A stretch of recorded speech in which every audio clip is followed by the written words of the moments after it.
Bora que está acelerado hoje. João 19. Verso de número 38 em diante. Uma mensagem altamente profética. Altamente profética. Deus soprou ao meu coração como quem sopra uma brasa e encandeceu essa palavra. E essa palavra é muito profética, muito profética. Verso 38 em diante, diz assim o texto sagrado. Depois disto, José de Arimateia, que era discípulo de Jesus, mas em oculto por temer os judeus, pediu a Pilatos que lhe fosse permitido tirar o corpo de Jesus do madeiro. E com a permissão de Pilatos, ele foi e tirou o corpo de Jesus. Foi também Nicodemos, aquele que anteriormente se dirigia de noite a Jesus, levando quase 100 libras de uma mistura de mirra e aloés. Tomaram o corpo de Jesus e o envolveram em lençóis de linho com as especiarias, como os judeus costumam fazer na preparação para o sepultamento. E no lugar em que Jesus foi crucificado, havia um jardim, e no jardim um sepulcro novo, o qual ainda ninguém havia sido posto, porque o sepulcro ficava perto, e por causa da preparação dos judeus, puseram então ali o corpo de Jesus. Somente até aqui você diga amém. Amém. Glória a Deus. Glória a Deus. Glória a Deus. Diga comigo assim, alinhamento. Alinhamento. Essa é uma das palavras de ordem que o Senhor colocou em meu coração, à medida que saltava diante dos meus olhos a revelação profética dessa tarde, início de noite. Alinhamento.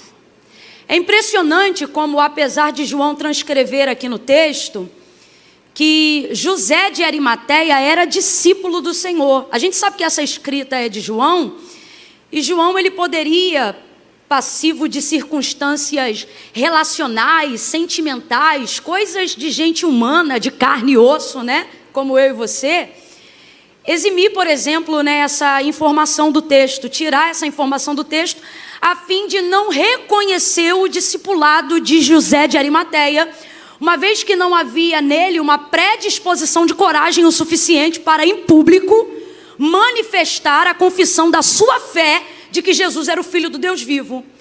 Porém, né, todavia, e eu acredito que isso não se revelou em nenhum outro momento ao longo do texto na narrativa de João, mas se revela no capítulo 19, porque o último feito de José de Arimateia, ele se manifestou tão grandiosamente em benefício do corpo de Cristo, que não permitiu a João ou a qualquer outra pessoa, se estivesse no seu lugar, ocultar tal informação. Uma vez que Jesus foi tão abençoado pela maneira como José de Arimateia se apresentou, ainda que nesse último momento da vida de Jesus, ou no caso, no momento da morte de Jesus. Se a gente for pessimista, e se os nossos pensamentos e a nossa leitura dos fatos, completa para mim para eu ter certeza que você está me ouvindo, a nossa leitura dos fatos, ou seja, não é aquilo que eu penso, não é aquilo que eu acho, é aquilo que é, né? Se a gente fizer uma leitura correta dos fatos que estão diante de nós, a gente não permite com que coisas que a gente sente possam transpor tais fatos. Você já percebeu como é que os nossos defeitos têm uma lente de aumento na mão dos inimigos? Porque eles fazem com que os sentimentos sejam maiores do que os fatos. E absolutamente, de forma nenhuma, nada pode ser maior do que um fato. É até uma das premissas utilizada na lei do direito, né? Que contra fatos não há. Claro que há, senão não haveriam processos. Mas é tudo aquilo que é colocado para tentar desmerecer, ou diminuir, ou acrescentar naquilo que é fato. Agora, João, como bom discípulo que era, percebeu que a atitude de José de Arimateia não podia ficar em oculto. Por quê? A partir do momento que ele entra em cooperação com o corpo de Cristo, servindo com tanta utilidade, gente, com tanta utilidade. Eu disse utilidade, qual foi a palavra que eu disse? Isso, servindo com tanta utilidade, torna o seu nome e o seu reconhecimento inevitáveis na história. Perceba que todas as pessoas que são úteis tem o reconhecimento de forma inevitável ao longo da sua jornada e da sua caminhada. É por isso que você vai conhecer ao longo da jornada pessoas que querem evidência por quererem ser famosas, e essas pessoas se tornam tão cansativas, elas se tornam inconvenientes, enfadonhas, porque a gente percebe a necessidade da notoriedade a fim de glorificar o próprio nome, o próprio status, o próprio prestígio, e por mais que elas consigam isso, seja comprando ou vendendo temporariamente, elas se tornam rapidamente obsoletas e passadas, porque não tem base o suficiente para dar a elas sustentabilidade, manutenção, vida, em cima daquilo que elas estão fazendo, porque a vaidade é vazia. E já dizia Salomão, quando no final de sua vida não tinha mais prazer, nem no jardim que construiu, nem nas mulheres que adquiriu, nem nas obras que construiu. Então ele resume a vida dele dizendo: agora eu descobri que se outro vier e quiser derrubar, que diferença tem se fui eu que construí? Porque tudo isto é vaidade. A vaidade não se sustenta, a vaidade é fugaz, a vaidade é vazia. Agora, totalmente diferente é o reconhecimento caminhando na história de quem busca ser útil.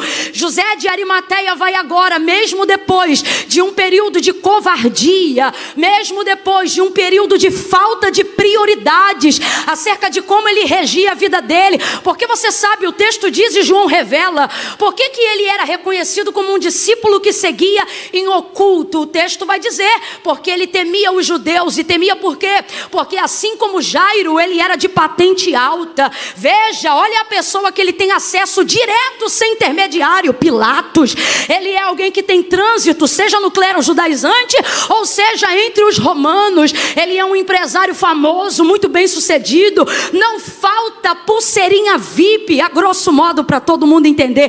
Não falta convite VIP para as festas, seja em Roma ou seja entre os sumos sacerdotes judeus. Oh, José de Arimateia tem as portas abertas. Então por que ele não consegue professar a sua fé? Porque muito antes da morte de Jesus Cristo já havia saído um decreto pelas sinagogas e pelos sumos sacerdotes de que todos aqueles que professassem dizer que Jesus era o Cristo deveriam ser expulsos das sinagogas. E talvez você pense: eu não sei por que esse povo não confessava Jesus como Senhor. Eu não sei por que eles não reconheciam o Messias em Cristo como Filho do Deus vivo. O que tem ser expulso da sinagoga? Vai ver, essa nossa cultura ocidental tira da gente essa perspectiva da cultura judaica. A gente fica achando que é só trocar de denominação, né? Que é só trocar de igreja, mas não é não. Se eu pudesse trazer um exemplo dentro da nossa cultura, na época ainda da década de 70 e 60, seria como ser excomungado do catolicismo. Então não era somente você trocar de uma sinagoga para outra, não era você sair do centro de Jerusalém e ir para outro lugar, era simplesmente você ser extirpado da sociedade, porque o judeu, ele não se converte, a sua religião, entre aspas, se a gente pudesse determinar assim para entender, ela é étnica. O judeu, ele não vira judeu, ele nasce judeu. Tem gente até que usa o termo e diz assim: ah, nós somos porque eles não foram. Não, nós somos por causa deles, porque sem eles não seríamos. Então na verdade não é para segregar, é para unir. Esta é a paternidade de Deus em Cristo. Então ser expulso da sinagoga naqueles dias não era só não ir à igreja, abre aspas e fecha aspas, era perder os negócios, era perder as festas, era perder vida social, era perder eventos, era empobrecer, era ir para a mercearia e não conseguir comprar, era ir para a região portuária e não ter crédito para levar, era ter dinheiro para comprar um carro e o cara não te vender. Você era extirpado do centro social. Então perceba, a gente olha de longe e só diz que é covarde, só que na verdade ele ainda não conseguiu viver uma experiência que possa fazê-lo entender que não há absolutamente nada que se compara com a profissão de fé em Jesus Cristo. E aí o que acontece? Vai acontecer aquilo que acontece com todas as pessoas que já creem, mas ainda não confessaram. Elas vão em algum momento serem impactadas por uma experiência. Marcos capítulo de número 5, a gente vê um Jairo que teme os judeus pelo mesmo motivo de José de Arimateia. Mas olha que coisa impressionante, no dia que a filha dele tem uma enfermidade que ele julga ser para a morte, ele percebe que o nome da denominação que ele segue, eu vou falar assim para todo mundo entender, que a religião que ele vive, que a forma ou que ele se comporta como príncipe na sinagoga, ou que o seu status, que o seu prestígio, que a sua fama, que os seus convites VIPs, que as suas cadeiras principais não tem o poder de tirar a sua filha do leito. Mas alguém que senta entre pecadores e publicanos tem poder de dizer: oh, lá vai de orar, aleluia. Ele vai ouvir histórias como a que a mulher do fluxo de sangue ouviu. Que histórias que Jesus levanta, histórias que o nome dele promove, histórias que o nome dele abastece. É gente que não tinha comida e passa a ter provisão. É gente que estava com a porta de emprego fechada e passa a ser empresário e dono do próprio empreendimento. É gente que estava doente e agora tem saúde. É gente que estava morto e agora que se levanta. É paralítico que não caminhava há 38 anos e agora está carregando a própria cama. É leproso que é limpo, é cego que vê, é coxo que anda e ele se lembra.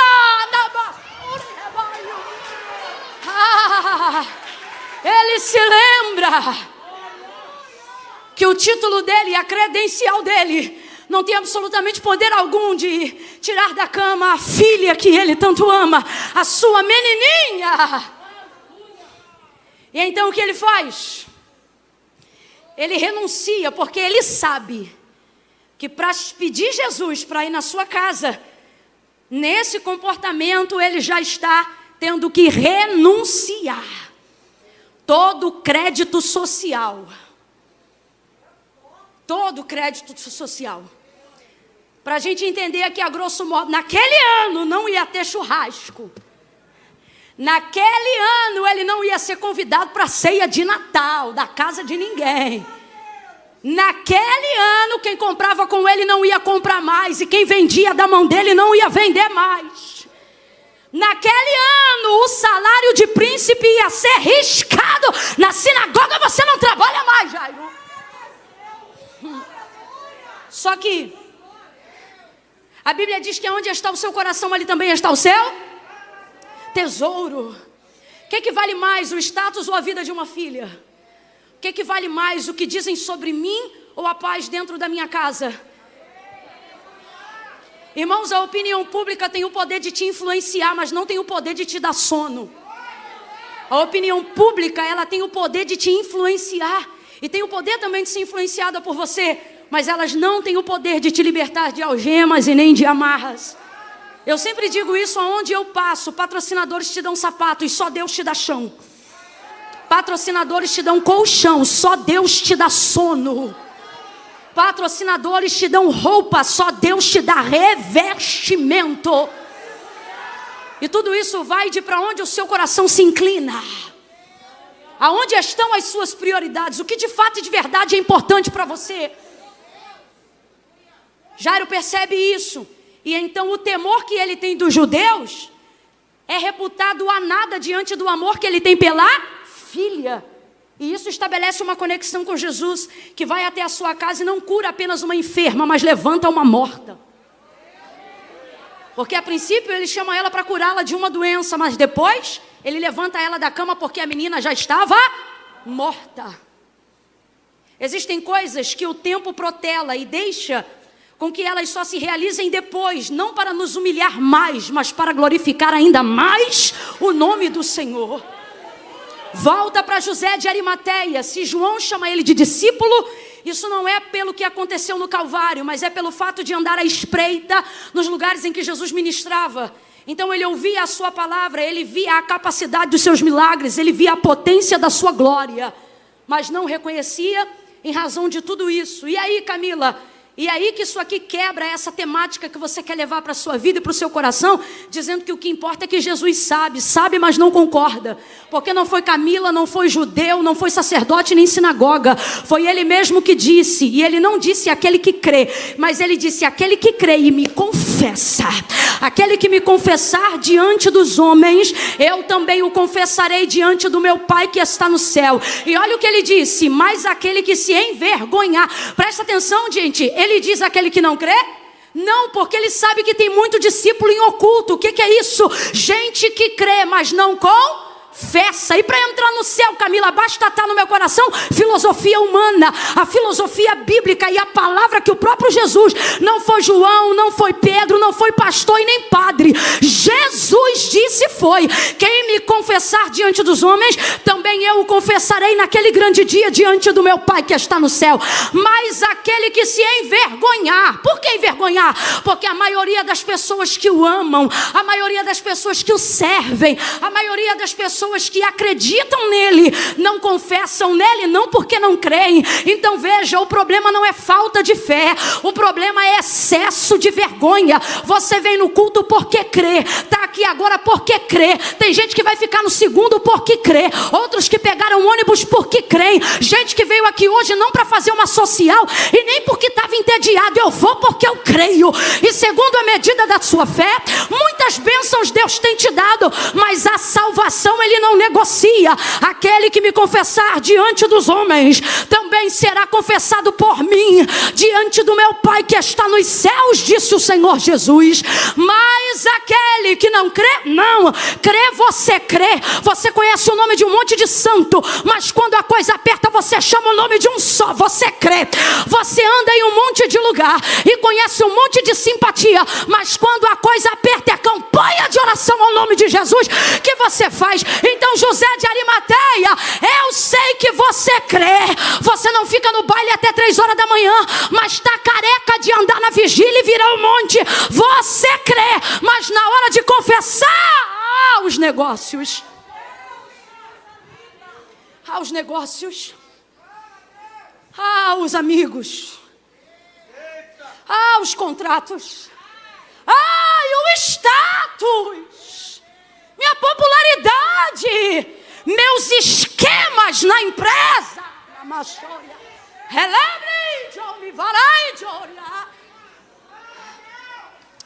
Chora como ninguém, anda como ninguém, investe como ninguém. Eu vou além, hein? Dizima, oferta, não por tristeza nem com necessidade, mas entrega com alegria. Mas na hora de confessar, não, Deus sabe, importa o que eu tenho no meu. Aquele que me confessar diante dos homens, eu o confessarei diante do meu Pai que está no céu. Mas aquele que não crê, não, o seu problema nunca foi fé. Ele diz: mas aquele que se envergonhar, também ficará envergonhado diante do meu Pai que está no céu. Jesus está dizendo aqui, quem é que era para ter vergonha de quem? Eu vou, limpo e puro, santo como sempre fui, olhar para você, imundo, pecador, vacilão, 7-1, e vou dizer: Pai, tô parafraseando para a gente entender a grosso modo, tá, gente? Pai, não fulmina ele na tua ira não, mas olha para o meu sangue. Mas quem é esse aí, meu filho? Esse é meu irmão. Esse é o teu filho. Esse é aquele que eu liguei a paternidade do Senhor em mim. Assim como eu e o Senhor somos um, eu e o Senhor e Ele também somos. Aí olha isso. Sabe o que é isso aqui, gente? Eu quero falar bem a grosso modo, que é para todo mundo entender.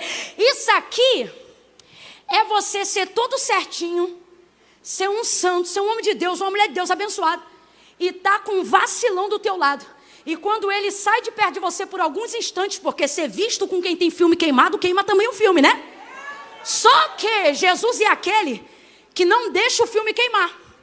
Porque você sabe, a mulher do fluxo de sangue tinha medo de tocar nele e ficar o quê? Ele ficar o quê? Sujo. Ela pensava, se eu sou imunda, se eu tocar nele e ele ver que eu toquei, ele vai ficar? Porque segundo a lei mosaica, a hemorragia que ela tinha, a enfermidade que ela tinha, colocava sobre ela tal sentença: tudo que toca nela fica imundo, e tudo que ela toca imundo fica também. Então por isso que ela toca na orla das vestes de Jesus. Qual é o pensamento dela? Ninguém vai ver, ele não vai ver, então ninguém vai saber, só eu vou saber. Mas Jesus, ó, alguém me tocou. E por que o medo e o constrangimento dela? Porque ela pensava, se eu tocar nele, ele vai ficar sujo. Mas ele ficou sujo? Ela, em contrapartida, ficou como? Quem toca nele não suja ele, mas fica limpo por ele. É a mesma coisa nessa temática. Lembra quando ele chega a João 4 e pede de beber água para uma mulher que era samaritana? Samaritanos eram tidos pelos judeus como o quê? Cachorros, cães. Responda para mim rapidamente, você bebe na tigela do teu cachorro? Bebe, gente. Se está bebendo, para com isso. A gente não bebe na tigela do nosso cachorro. Para um judeu, era a mesma coisa partilhar um vaso com um samaritano. Mas quando Jesus vê ela chegando com um vaso no poço de Jacó e diz, mulher, dá-me de beber. Ele estava contando que beberia água no cântaro de quem? Da cachorra. Só para você entender. Não que ela seja, não que Jesus a considerasse assim, mas segundo a perspectiva dos judeus, era como se fosse a mesma coisa. Mas Jesus está dizendo, quero água, vou beber. Mas ela está tão desesperada. Por quê? Porque às vezes a gente permite as pessoas nos rotularem pelas formas como elas nos veem, não como nós somos. Então ela diz, mas Senhor, ou seja, já está quebrantada, já quer dar água, mas está desesperada porque ele não tem cântaro. Como sendo tu judeu, pede de beber a mim. Senhor, o poço é fundo. Sabe o que ele está dizendo? Mesmo que eu pegue água para o Senhor, como é que o Senhor vai beber? Ela não cogita, Léo, a possibilidade dele beber através do cântaro. Através do cântaro dela. Ela não imagina isso. Às vezes Deus ecoa a voz dele pela igreja, como está fazendo nessa noite através da sua santa palavra. E ele está dizendo, eu vou te usar nesta última hora, de forma que eu não usei muitos no início da primeira. Eu vou te usar. E você diz, Deus, eu até queria contribuir, mas como? Porque você nem cogita que ele vai usar o teu cântaro. Ele não bebeu água ali porque o foco não era esse. Mas se precisasse, ele tinha bebido. E aí eu te pergunto, quando ele bebesse no cântaro da adúltera, era ele que ficava adúltero? Não, era a adúltera que seria ali. Naquele grande dia é a mesma coisa. Ele está dizendo, se você me confessar diante dos homens, eu também te confessarei diante do meu Pai que está no céu. Agora a pergunta que não quer calar, e eu preciso pelo Espírito liberar hoje aqui. Olhe para a posição de Jesus, olhe para a sua posição e veja quem deveria estar com vergonha de quem. Mas vou ser honesta, sei que muitos aqui se comportam na posição de José de Arimateia. E você que já quase saiu e voltou na live aqui da igreja, no culto online da igreja algumas vezes, e não consegue sair, mas volta, é porque o Senhor não quer que você saia. Para de agonia e ansiedade, sai dele, fica até o final. Volta para cá, que aqui é assim, irmão, agora que abriu o online, abriu os canais proféticos também.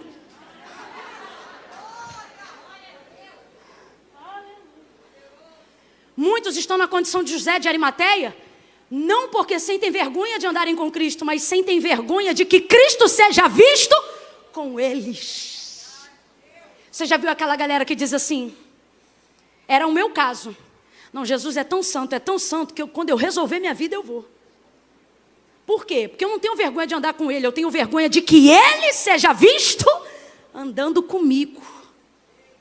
Fala a verdade, quem aqui já teve essa sensação? Não é? Não precisa levantar a mão não, é reflexivo. Não é? A gente fica, como que eu vou? Eu vou envergonhar, eu vou... Só que veja, a exemplo do que eu disse sobre a mulher do fluxo de sangue, a exemplo do que eu disse sobre o cântaro, Deus está dizendo, eu não sou como os homens. É porque as pessoas querem travestir aquilo que Jesus fez. Por exemplo, as pessoas dizem assim, Jesus andava com todo mundo. Não, irmãos, era todo mundo que andava com Jesus. E Jesus está dizendo, se você for visto comigo, se você for visto comigo, seus pecados não ecoarão mais fortemente do que o meu perdão para cada um dos seus pecados. O problema é que você quer me obrigar, depois do culto, me levar para casa para andar contigo. Porque você não tem coragem de mostrar para as pessoas que você está doidinho e doidinha para andar comigo.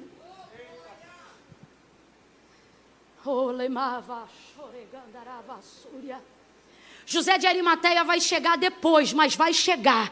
Olha para alguém aí agora e diga: tem gente? Tá fraco, gente? Vamos embora para a gente encerrar junto. Diga: tem gente que chega depois. Diga: mas o importante é que chega. Oh, glória! Recebe essa palavra para os teus parentes que ainda não confessaram. Recebe essa palavra para a tua casa. Se ainda tem gente que precisa ser alcançada lá. Tem gente que chega depois, mas Deus me trouxe hoje aqui para te dizer: o importante é que chega. Vai chegar. O texto diz: depois disto. Depois do quê? Para quem já é discípulo, esse tipo de palavra dá uma indignação. Porque a gente diz: vai chegar depois de quê? Depois que a gente já ceou? Depois que a gente já batizou? Depois que a gente já peregrinou Jerusalém, Judeia, Samaria? Vai chegar depois para quê? Quantas obras estão ficando empobrecidas, mesmo carregando o nome de Jesus sobre a sua motivação, por um único motivo: qual? Eles não toleram quem chega depois. Não tem misericórdia com quem chega depois. Não vem graça com quem chega depois. Porque na verdade eles não conseguiram compreender a ideia que quanto mais chegar, melhor. Quando disseram para Jesus, e foi o próprio João que chegou certa feita, muito antes desse dia, e disse assim: Senhor, nós vimos algumas pessoas repreendendo demônios no teu nome. E o pior, os demônios se sujeitaram a elas. Aí Jesus disse: João, meu filho, quem não espalha com a gente, ajunta. Ele está dizendo: meu filho, esquenta a cabeça com isso não. E que a sua alegria não esteja nisso, e nem por saber a quem os demônios se sujeitam, mas esteja alegre porque o vosso nome está escrito no livro da vida. O texto diz que José de Arimateia chegou depois. Completa aí, meu povo: José de Arimateia chegou? Mas chegou, gente. Camila, por quê que a gente precisa ser tolerante, amável, misericordioso com quem chega depois? E eu vou lhe dizer, a exemplo de João, que ficou até o fim da crucificação, foi testemunha fiel, e ele disse: eu criei que este testemunho é verdadeiro, porque vi a escritura se cumprir diante dos meus olhos, e vos escrevo para que vocês saibam que o meu testemunho é verdadeiro, e o das escrituras também. Porque ele vê se cumprindo Isaías diante dele. Agora ouça isso, olha o que João vai deixar muito claro: que ele ficou até o final. Ficou até o final. Só que no fim de tudo, João, Maria Madalena, Maria sua mãe, eles são só dor. Porque eles estão até o fim. Agora preste atenção: eles estiveram desde o começo e agora estão até o fim. Preste atenção, eu quero que você grave isso. Eles estiveram desde o começo e agora prevaleceram até o... Pedro deu uma escorregada, outros saíram correndo, mas João e essas mulheres ficaram até o... E começaram lá no início. Começaram lá no início e ficaram até o fim. E José de Arimateia só chegou o texto diz. Chegou depois. Agora veja, ficaram até o fim, mas não podiam fazer o que só José de Arimateia tinha poder para fazer. Se você ficar perturbado por ver gente que chegou depois, tendo notoriedade que você que está desde antes ainda não teve, quem sofre é o corpo de Cristo. Quantas pessoas estão tão preocupadas com o status do próprio nome, que não estão percebendo que dado o momento da igreja, não importa quem estava desde antes, e também agora não importa quem vem depois, porque é tempo de alinhamento, aonde quem estava desde o início e quem vinha depois vai partilhar a mesma cena, vai viver o mesmo momento, com uma única diferença, pastores: qual? Tem gente aí, e é por isso que eu disse que a mensagem é profética. Então quem tem ouvidos ouça o que o Espírito diz à igreja. Por que a mensagem é profética, Camila? Porque tem gente que Jesus vai deixar claro por que eles chegaram depois. Porque antes eles não seriam tão úteis quanto eles são agora. Ele vai chegar depois, mas vai fazer o que Pedro não podia fazer, vai fazer o que João não podia fazer, vai fazer o que Maria Madalena não podia fazer. Então, igreja, corpo de Cristo, é bem verdade que teve gente que chegou antes, e eles serão valorizados por tanta lealdade e fidelidade. Você não conhece um evangelho escrito por José de Arimateia, conhece? Não, o que você conhece é o evangelho escrito por um homem chamado João. Existem lugares para quem está desde o início, mas isso não significa que não haverá aberturas na história para quem chegou depois. Tem gente que está em casa aí agora e está dizendo: eu vou chegar agora? Para que eu vou me comportar agora? Para que depois de tantos anos eu vou entregar minha vida para Cristo? Para que eu vou confessar Jesus agora? Pois Deus me trouxe hoje aqui para te dizer: tem um lugar na minha história, e esse lugar só pode ser preenchido por você, José. Se José de Arimateia está desde o início, Camila, você está dizendo que era desejo de Deus que ele chegasse no final? Não, eu não posso dizer isso, porque a Bíblia não diz isso. Mas posso lhe garantir que Deus não perde viagem para quem ainda está em percurso. Se a história não acabou, ainda tem jeito, ainda tem chance, ainda tem vaga, ainda tem abertura, ainda tem um nome com quem ele conta. O texto diz: depois disso, chegou José de Arimateia. Chegou o quê? Para sentar? Não. Chegou para quê? Para chorar? Também não. O texto diz que ele já chega autorizado. Completa aí, meu povo. Ele chega como? Ele chega como? Porque ele tem um acesso que nenhum dos discípulos tem. Porque quanto mais acesso se tinha de Jesus antes desse momento, menos acesso se tinha com os homens que estavam em posição como de Pilatos.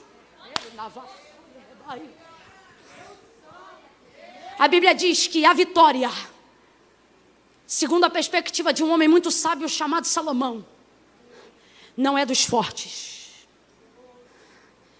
A corrida também não é dos valentes. Ele diz que tudo e todos estão suscetíveis a uma mesma coisa. O quê? O tempo e a ocasião. E o que ele diz sobre isso? Que há um propósito. Há um propósito. Eu vou falar de novo porque não é só uma palavra, irmãos. Há uma unção de Deus muito forte aqui, abrindo entendimentos. Há julgos antigos sendo despedaçados pelo poder de uma unção que é derramada pelo poder da palavra para abrir entendimentos. Oh, há um propósito debaixo do céu para cada uma das pessoas que você conhece. José de Arimateia chega depois, mas chega com um acesso, chega com uma autorização que nenhum dos outros jamais teria. Então ele não chega para chorar, ele não chega para sentir, ele chega para resolver. Oh, gente, vamos ser humildes para admitir que não é porque a gente está antes que não presta mais quem chega depois. Tem gente que vai chegar depois, mas vai poder fazer coisa que a gente nunca antes conseguiu. E isso não diminui a nós, nem enaltece a eles. Só significa que no reino de Deus, cada um tem o seu tempo e a sua ocasião. José de Arimateia chega com autorização de Pilatos, concedida pessoalmente. O corpo é seu. E ali está a sua confissão pública de fé. Porque só podia fazer isso quem era parente e provava a inocência depois da morte. Isso não aconteceu, porque Jesus já era inocente muito antes de ser entregue à cruz. Então a questão não era essa. Mas para conseguir tal feito, se assim ainda fosse, precisava ser parente de sangue. Vamos lá, precisava ser parente de... E José de Arimateia é parente de sangue de Jesus? Depende. Por que depende, Camila? Porque o texto é claro e diz que esse sangue foi vertido por amor de todos e que nós fomos comprados a preço de... Você acredita que corre o sangue de Jesus aí na sua cabeça, na sua vida? Você acredita que tem DNA de Cristo aí em você? Isso é profético, mas o que eu quero dizer aqui é que José de Arimateia não era parente sanguíneo de Jesus Cristo, nem mesmo parentes distantes de Jesus Cristo. Não há relato que aponte para isso. Mas o que é claro no texto é que se só podia fazer tal revogação jurídica, conceitual e pontuada por um nobre como Pilatos, quem tinha relacionamento de sangue com o crucificado. E esse não era o caso de José de Arimateia, e ainda assim ele fez. Sabe o que está acontecendo? Ele está se tornando parte do corpo de Cristo, mesmo sem ser, por amor de Jesus Cristo. Tirou o corpo dali, com autorização. Palavra profética, quem crê, receba. Não levanta uma mão só não, porque é coisa grande que eu vou profetizar agora. Existem pessoas que vão chegar depois na sua jornada ministerial. Existem pessoas que vão chegar depois na sua vida relacional. Existem pessoas que vão chegar depois na igreja onde você congrega, no bairro onde você mora, na família a qual você participa. Mas Deus nos trouxe hoje aqui para dizer: calma, não desmerece. Tem gente que vai chegar para somar com o corpo de Cristo, vai chegar para fazer o que a gente não podia fazer, vai chegar para acessar o que a gente não tinha acesso. E no final, se o corpo é glorificado, se o corpo é abençoado, os membros também são abençoados. Então levante a sua mão e diga: eu recebo. Diga: eu recebo. Recebo. Oh meu Deus. Pode tocar um pouquinho mais alto, eu estou encerrando. Chegou depois, mas acessou o que ninguém podia acessar. Chegou depois, mas fez o que mesmo todos o amando muito não podiam fazer por ele. Isso não é uma disputa sobre quem chega mais alto. Isso não é uma disputa sobre quem chega primeiro. Isso não é uma disputa sobre quem canta mais tempo, quem prega mais tempo, quem pastoreia mais tempo, quem é crente há mais tempo, quem tem carteirinha de membro há mais tempo. Isso não é uma disputa de quem está há mais tempo. Isto é a compreensão de que no reino de Deus cada um tem seu lugar. Isto deve preservar em nós a expectativa de que Deus está separando nesta última hora José de Arimateia, que podem ter sido covardes no começo, podem ter sido medrosos no começo, podem não ter sabido como fazer a sua lista de prioridades no começo, mas assim diz o Senhor: eles vão chegar depois, mas vão chegar em tempo de verem a ressurreição, em tempo de viverem o novo de Deus, em tempo de cooperarem com a obra de Cristo. Você vai ver gente da tua casa de cabelo branco sendo obreiro na casa de Deus. Você vai ver jovem ainda servindo ao Senhor. Você vai ver gente com medo outrora, com vergonha outrora, carregando a Bíblia debaixo do braço, domingo 1h para fazer evangelismo. Deus está dizendo: vai chegar depois, mas vai chegar em tempo.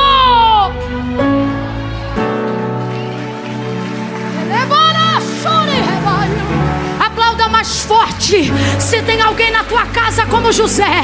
Aplauda mais forte se tem alguém na tua vida como José.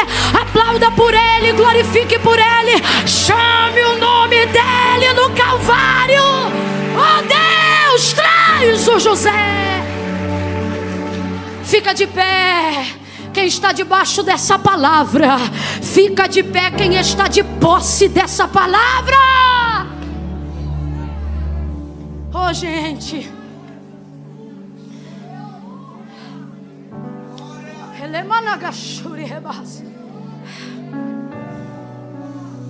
Tem gente que você está dando como perdido.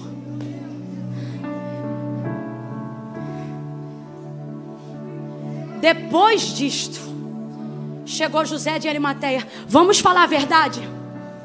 Tem gente na nossa vida, na nossa casa, no nosso prédio, que a gente diz: ixi, esse aí, já estou orando por anos, já estou falando anos. E você acha o quê? Que no céu tem um lugar onde é o lixão das orações? As orações que não foram atendidas vão ali para o lixão.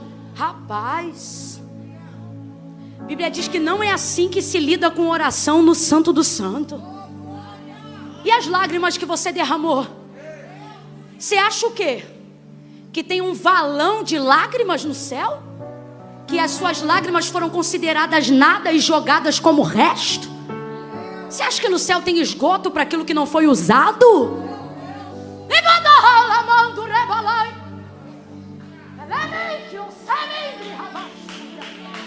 Não é assim que as lágrimas são tratadas no céu, não. Na Bíblia diz que lá tem odre. Suas lágrimas são preservadas. São como orações que não puderam ser feitas verbalmente.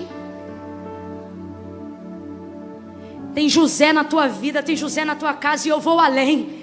Tem José me assistindo agora pela internet, escondido atrás de uma montanha de processos, escondido atrás de uma empresa, escondido atrás de advogados, escondido atrás de status, prestígio, fama, salário, dinheiro, patrocínio. Mas eu vejo Deus agora metendo a mão nessa mesa, jogando tudo no chão e dizendo: aparece, José, é a sua hora. Se não agora, quando?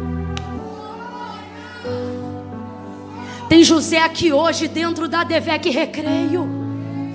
Gente que é mais fiel do que muito crente que já é batizado e serve a Deus aqui. Como assim, Camila? Gente que vem em tudo que é culto. Tá na campanha, ele entra. É dízimo, ele dá. É oração, ele vem. Mas na hora de confessar Jesus, não precisa. Precisa sim. Porque não foi a igreja evangélica que inventou isso. Foi o próprio Jesus que disse.